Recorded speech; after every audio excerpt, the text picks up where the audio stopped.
MA final political science Indian government and politics के अंतर्गत संसदीय प्रक्रिया का हमने पूर्व में अध्ययन किया। संसदीय प्रक्रिया के तहत प्रश्न का शून्यकाल का अध्ययन पहले हम कर चुके हैं। सहस्त्र दृष्टि से हम इनका अवलोकन करते हैं। संसदीय प्रक्रिया में सबसे पहले लेते हैं प्रश्नकाल। संसद के सदन का पहला घंटा जो 11 बजे से लेकर 12 बजे का समय होता है, इस काल में संसद सदस्य अपने मंत्रियों से 3 प्रकार के प्रश्न पूछता है। तारांकित प्रश्न, अतारांकित प्रश्न, अल्प सूचना के प्रश्न। जो संसद के सदन में जो पहला घंटा होता है 11 बजे से 12 बजे के बीच का समय, 11 से 12 बजे के समय को ही प्रश्नकाल कहा जाता है। इसमें मंत्री से संसद सदस्य 3 तरह के क्वेश्चन पूछता है, जिसमें तारांकित प्रश्न वे होते हैं जो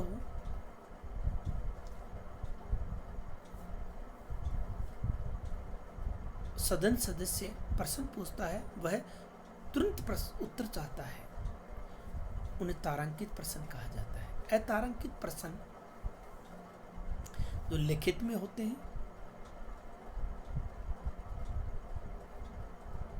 अल्प सूचना प्रश्न यानी जिनको मौखिक प्रश्न कहा जाता है, जो 10 दिन से कम समय देकर पूछे जाते हैं। अतारांकित प्रश्न वे प्रश्न होते हैं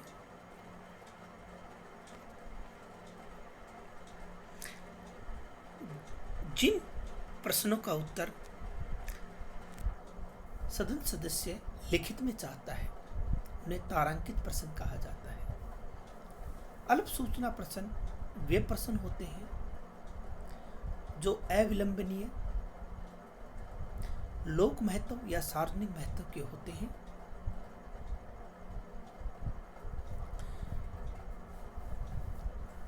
संसद के सदनों में, लोकसभा में तारांकित प्रश्न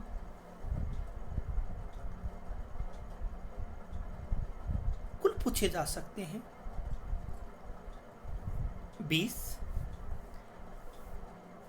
एक सदस्य एक प्रश्न पूछ सकता है। अतारांकित प्रश्न कुल प्रश्न 230 पूछे जा सकते हैं। एक सदस्य केवल 4 प्रश्न पूछ सकता है। राज्यसभा में तारांकित प्रश्न पूछने की कोई सीमा नहीं है, परंतु एक व्यक्ति 3 प्रश्न पूछ सकता है, जबकि अतारांकित प्रश्न कोई सीमा नहीं है।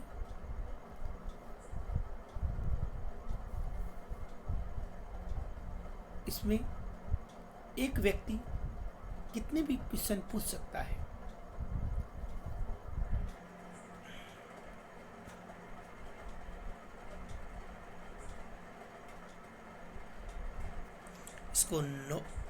इसके अंतर्गत संसदीय नियम 51A के अनुसार तारांकित प्रश्न पूछने वाला सदस्य यदि उपस्थित नहीं होता सदन में, तो संबंधित मंत्री उसका उत्तर लिखित में उसके टेबल पर रखेगा। लोकसभा स्पीकर तारांकित अतारांकित अल्प सूचना के प्रश्न के मुद्दों पर आधा घंटा सदन में चर्चा के लिए रख सकता है। यह चर्चा सोमवार, बुधवार, शुक्रवार को सायं 5 बजे से 5:30 बजे के मध्य कर सकते हैं। एक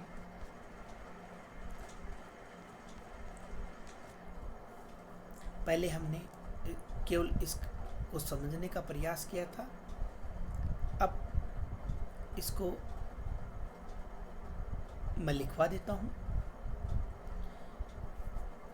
हेडिंग डालो आप, संसदीय प्रक्रिया, जिसके अंतर्गत सबसे पहले पढ़ेंगे प्रश्नकाल।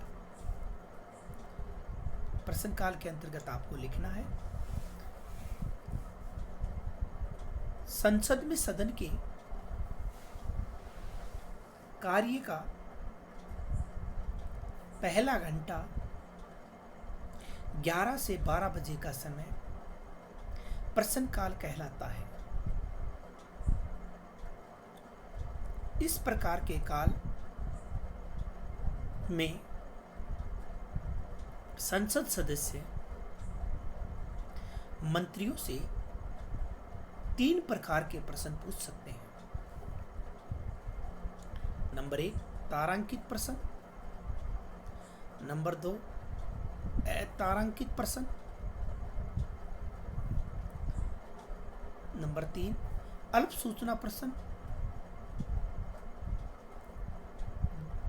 जो मौखिक होते हैं, अतारांकित प्रश्न लिखित होते हैं।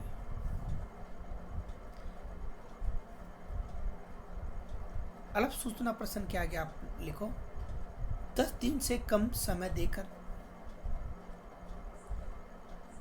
सूचना से पूछे जाने वाले प्रश्न।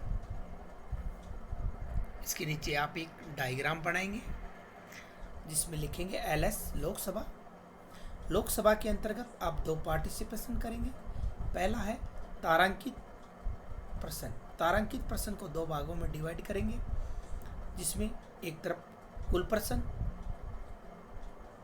संख्या 20, सिंगल प्रश्न में एक व्यक्ति 1।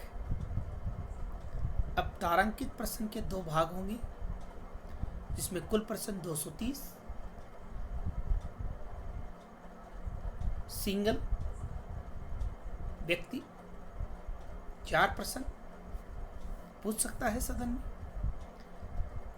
दूसरी तरफ RS यानी कि राज्यसभा, इसके भी 2 भाग करेंगे।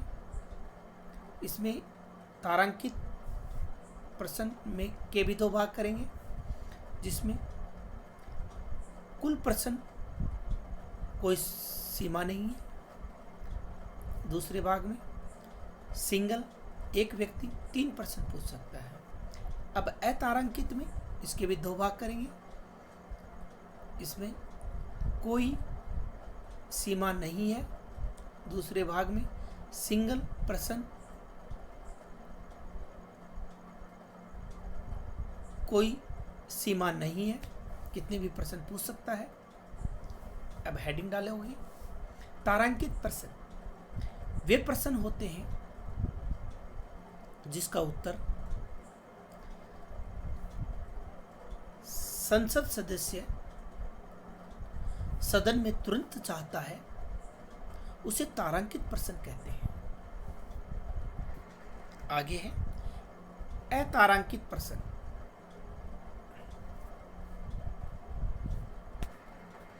इसके अंदर आपको लिखना है, जिन प्रश्नों का उत्तर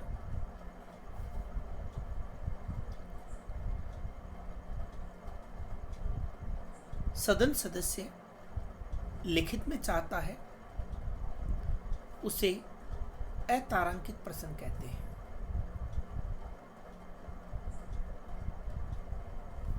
आगे है अल्प सूचना प्रश्न।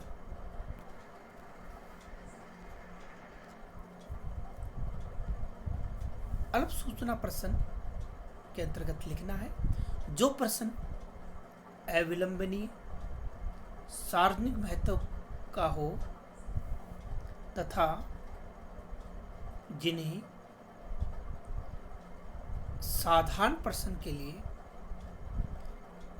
10 दिन की अवधि से कम समय में सूचना देकर पूछा जाता है उसे अल्प सूचना प्रश्न कहते हैं।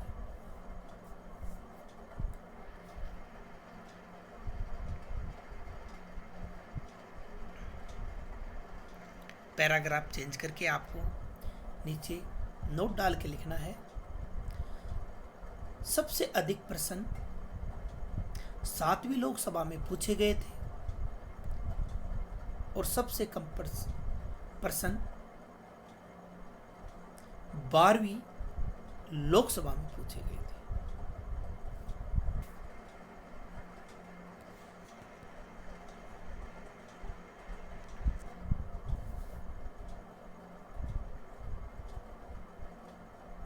आगे आपको पैराग्राफ चेंज करके लिखना है, संसदीय नियम 51A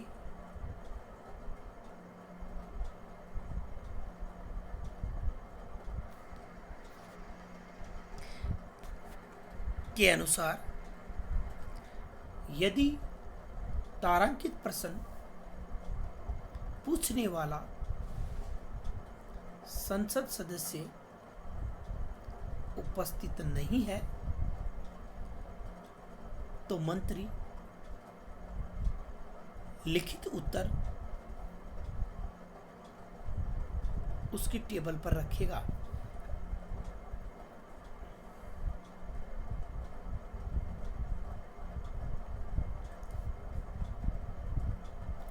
पैराग्राफ चेंज करके आपको लिखना है, लोकसभा स्पीकर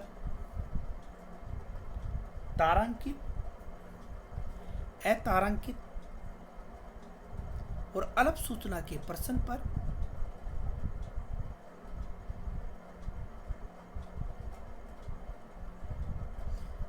के मुद्दों पर आधा घंटे की चर्चा सदन में रख सकता है। यह चर्चा सोमवार, बुधवार, शुक्रवार को सायं 5 बजे से 5:30 बजे के मध्य कर सकते हैं।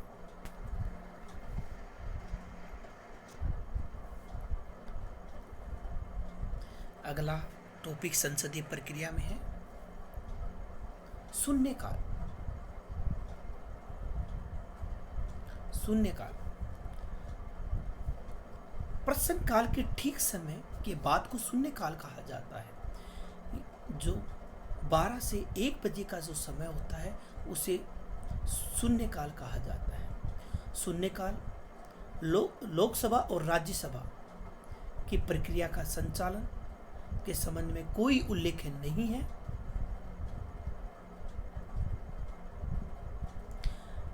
शून्यकाल का नाम समाचार पत्रों द्वारा दिया गया। इस समय में संसद सदस्य मंत्री को बिना सूचना दिए प्रश्न पूछ सकता है। यह संसदीय शासन प्रणाली में भारत की देन है।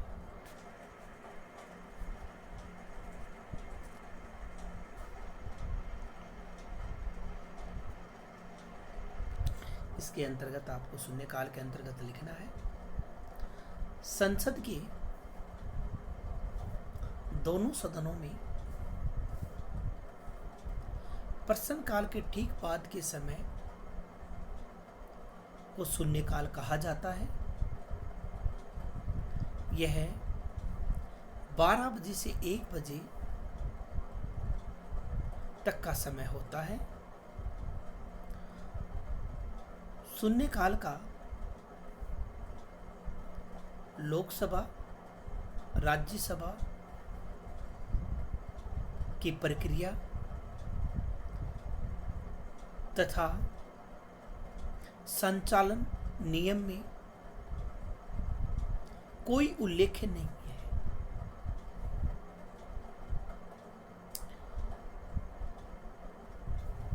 बारह से 1 बजे तक के समय का शून्यकाल नाम समाचार पत्रों द्वारा दिया गया है। इस समय में मंत्री से संसद सदस्य बिना सूचना दिए प्रश्न कर सकता है। यह संसदीय शासन प्रणाली में भारत की देन है।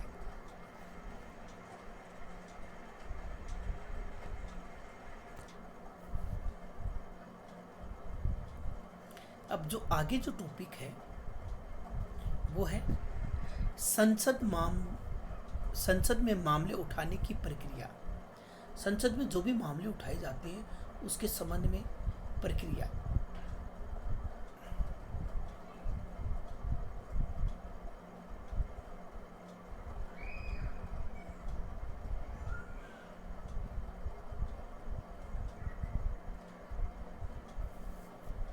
सबसे पहले हम लेते हैं स्थगन प्रस्ताव। स्थगन प्रस्ताव यानी कि स्थगन प्रस्ताव का मुद्दा अविलंबनीय जब लोक महत्व का होता है तो सदन का ध्यान आकर्षित करने के लिए किसी मुद्दे पर चर्चा करने के लिए लाया जाता है। स्थगन प्रस्ताव लाने के लिए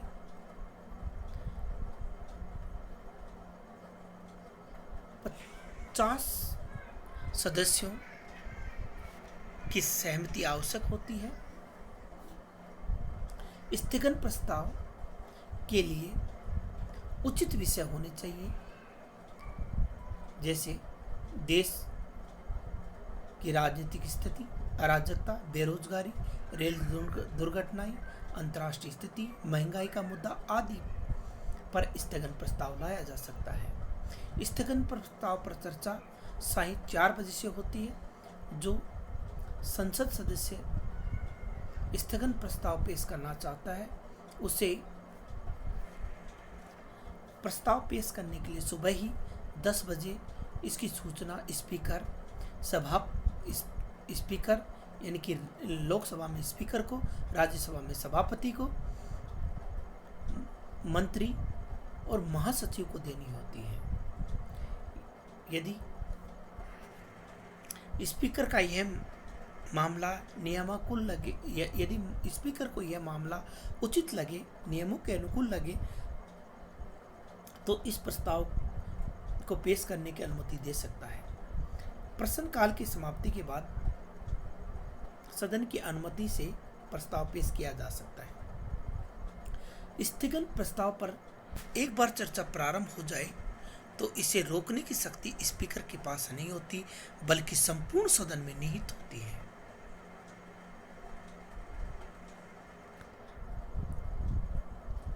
हेडिंग डालनी है आपको, स्थगन प्रस्ताव। इसके अंतर्गत लिखना है स्थगन प्रस्ताव का मुद्दा अविलंबनीय,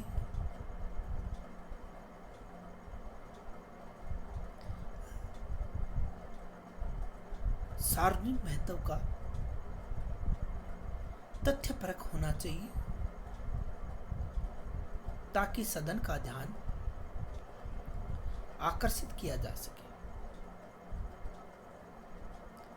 यह किसी महत्वपूर्ण मुद्दे पर चर्चा के लिए लाया जाता है।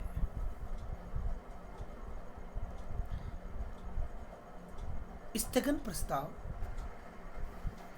लाने के लिए 50 सदस्यों की सहमति आवश्यक होती है।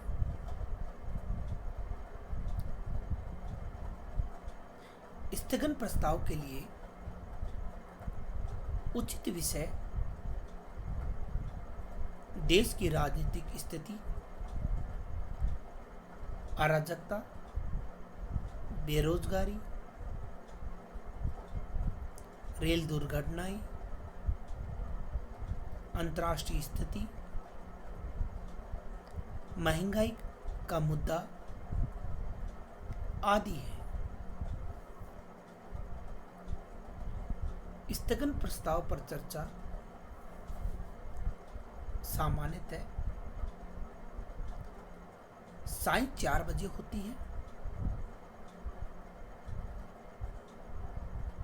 जो सदस्य स्थगन प्रस्ताव पेश करना चाहता है उसे प्रस्ताव पेश करने के लिए सुबह 10 बजे इसकी सूचना स्पीकर या सभापति व संबंधित मंत्री तथा महासचिव को देनी होती है।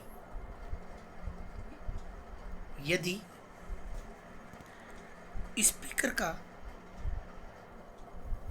स्पीकर को यह मामला नियमानुकूल लगे तो वह इस प्रस्ताव को पेश करने की अनुमति दे सकता है।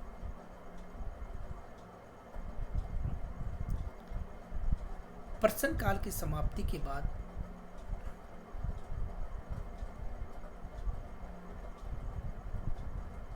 सदन की अनुमति से प्रस्ताव पेश किया जाता है।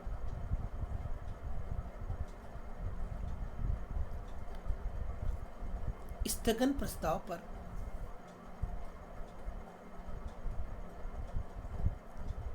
एक बार चर्चा प्रारंभ हो जाए तो सदन को स्थगित करने की शक्ति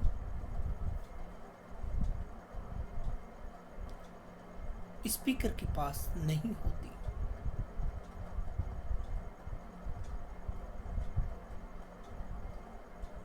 अपितु संपूर्ण सदन में निहित होती है।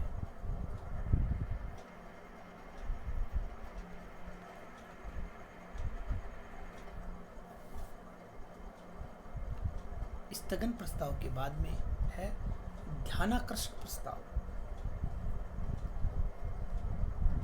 ध्यानाकर्षण जो प्रस्ताव है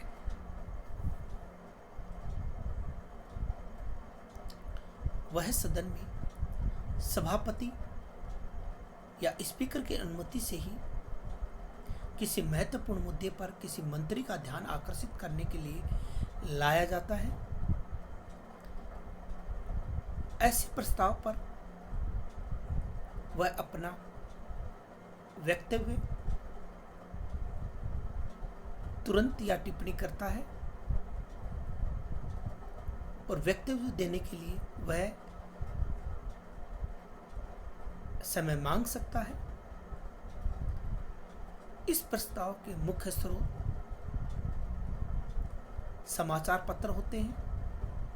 इस प्रस्ताव पर सदन में मतदान नहीं होता और न ही चर्चा होती है। इस प्रस्ताव के लिए सदन में 10 बजे लिखित में देना होता है। ध्यानाकर्षण प्रस्ताव इसके अंतर्गत लिखना है। इस प्रस्ताव के माध्यम से सदन का कोई भी सदस्य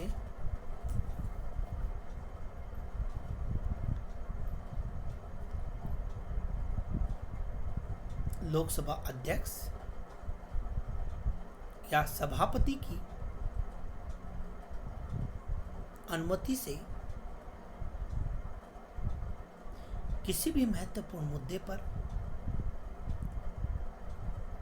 मंत्री का ध्यान आकर्षित करने के लिए ध्यानाकर्षण प्रस्ताव लाया जाता है।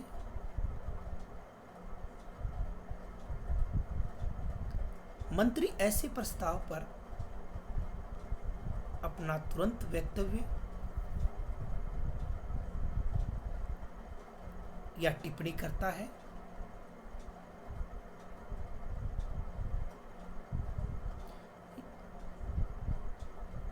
या वक्तव्य देने के लिए समय की मांग कर सकता है।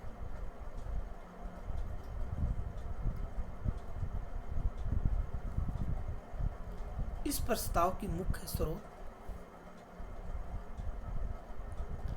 दैनिक समाचार पत्र होते हैं। इस प्रस्ताव पर सदन में मतदान नहीं होता और ना ही चर्चा होती है।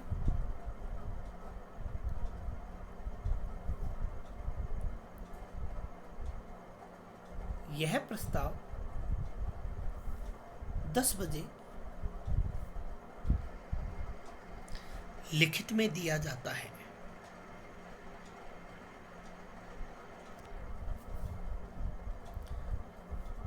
ध्यानाकर्षण के प्रस्ताव के बाद में आता है अगला अविश्वास प्रस्ताव। देखो, जो अविश्वास प्रस्ताव होता है वो विपक्ष के द्वारा लाया जाता है। इसके लिए 50 अनुमोदकों व समर्थकों की आवश्यकता होती है। यह अविश्वास प्रस्ताव पारित कर दिया जाता है तो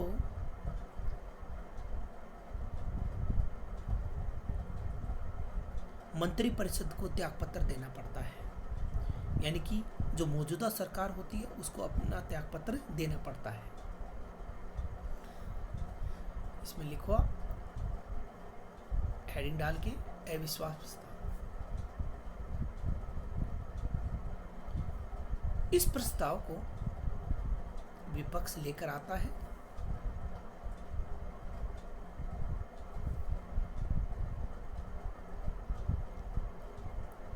इस पर 50 सदस्यों का समर्थन व अनुमोदन आवश्यक है।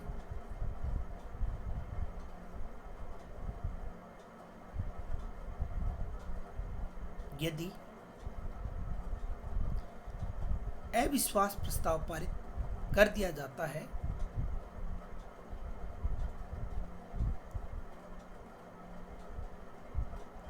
तो मंत्रिपरिषद को त्यागपत्र देना पड़ता है, अर्थात सत्तारूढ़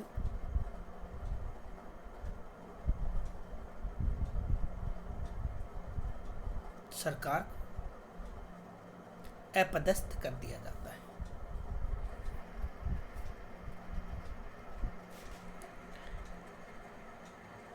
अगला टॉपिक है अविश्वास के प्रस्ताव के बाद में निंदा प्रस्ताव। तो निंदा प्रस्ताव होता है, ये भी विपक्ष के द्वारा लाया जाता है। इसके लिए भी 50 सदस्यों की सहमति या अनुमोदन की आवश्यकता होती है। इस प्रस्ताव को लाने के लिए लिखित कारण बताना होता है। यदि निंदा प्रस्ताव पारित हो जाए तो मंत्रिपरिषद को त्यागपत्र देने की आवश्यकता नहीं होती है। यह जो निंदा प्रस्ताव लाया जाता है वो संसदीय नियम 183 से 187 के तहत लाया जाता है। और जो अविश्वास जो प्रस्ताव होता है वो संसदीय नियम 193 से 197 के तहत लाया जाता है।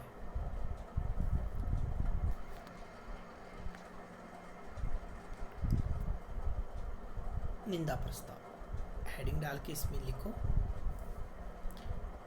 इस प्रस्ताव को विपक्ष लेकर आता है, यानी कि अविश्वास प्रस्ताव को भी विपक्ष लेकर आता है और निंदा प्रस्ताव को विपक्ष से लेकर आता है। दोनों में अंतर इतना है कि अविश्वास प्रस्ताव के अंतर्गत मंत्रिपरिषद को त्यागपत्र देना होता है। यदि निंदा प्रस्ताव पारित हो जाता है तो इसमें त्यागपत्र देने की आवश्यकता नहीं होती। आगे इसमें लिखो, इसमें भी 50 सदस्यों का समर्थन व अनुमोदन आवश्यक है।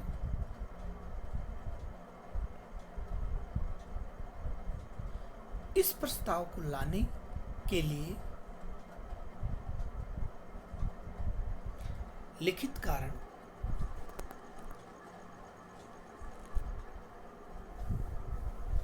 बताना होता है।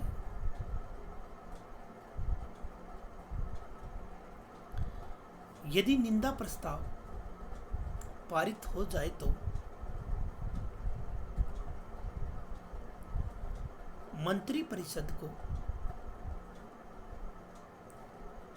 त्याग पत्र देने की आवश्यकता नहीं है।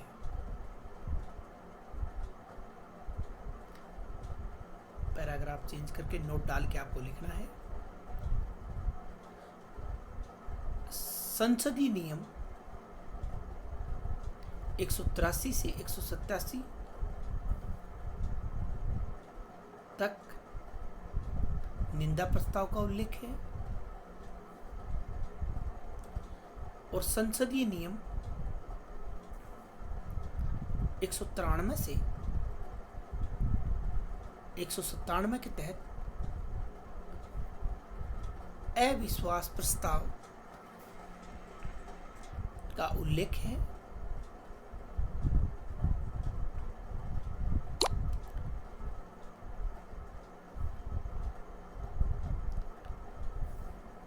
पैराग्राफ चेंज करके आपको इसमें लिखना, नियम 377 में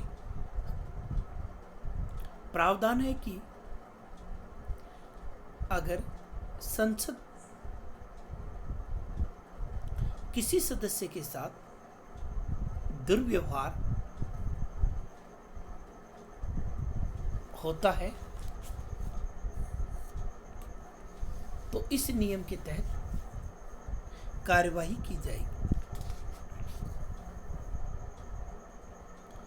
इससे आगे जो हम टॉपिक का अध्ययन करेंगे वह है कानून निर्माण की प्रक्रिया, यानी कि नेक्स्ट टॉपिक जो होगा हमारा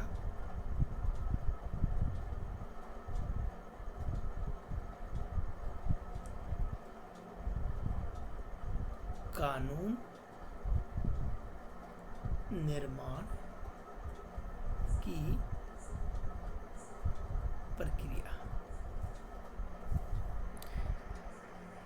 धन्यवाद।